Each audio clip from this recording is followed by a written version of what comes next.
We begin the hour with the latest in the war between Israel and Hamas. Families of people still being held hostage in Gaza are urging the Israeli government to consider a new ceasefire proposal from Hamas. The Reuters news agency this morning says it has viewed that proposal, which would see some Israeli hostages released in exchange for Palestinian prisoners who are detained, and it would be the first such exchange since November of last year. Now, this was the scene in Tel Aviv last night. Thousands of people once again in the streets and once again calling for the release of the remaining hostages. Israel believes there are more than 100 still being held in Gaza following the October 7th attack on Israel by Hamas.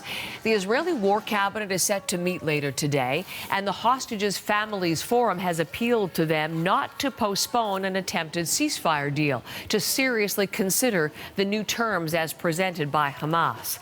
Sarah Coates is in Jerusalem with the details on the new ceasefire, as reported once again by Reuters.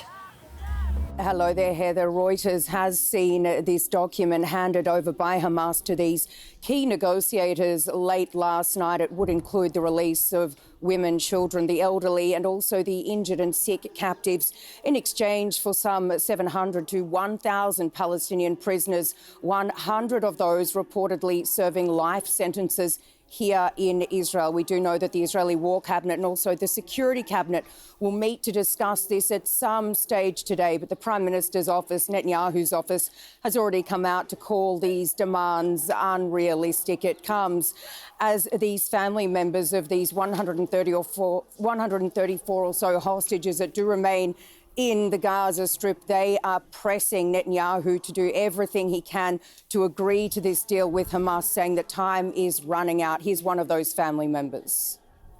There is a deal that we can do right now, but it seems like they don't want to do it, and they do everything not to do it. But they've got to do it because they're not going to survive. They're going to come back all dead. I want that Ofer will come back home alive. We've got a family that's waiting for him. And Heather, one of the main sticking points here is that Hamas is once again calling for a ceasefire, which we have been hearing from the Prime Minister Netanyahu that it will not happen. Sarah, I understand there's quite a heavy police presence today where you are. You're in Jerusalem, as I mentioned. Just in the background, we can see people there. It is the first Friday prayer of Ramadan, and tensions are high around the Al-Aqsa Mosque in particular. So what is the situation there that we should be paying attention to today?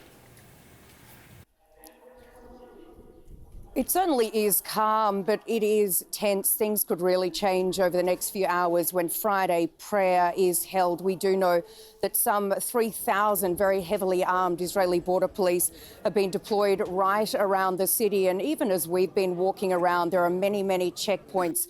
Police checking a number of worshippers as they pass through these checkpoints. And while there are no restrictions really at this stage being placed on Palestinians from Jerusalem from entering the Al-Aqsa Mosque there behind me, we do understand that many of these Muslim worshippers who are coming from places like the West Bank, they have been refused entry through checkpoints, many of them turned back, which is certainly something that could cause a lot of friction, a lot of tension a little later on. Also important to add that Hamas has once again put out a call for Muslims right around the area, to march on the Al-Aqsa Mosque after it did put out this call at the beginning of Ramadan, something that didn't materialise. So certainly, Heather, things could change, really deteriorate over the coming hours.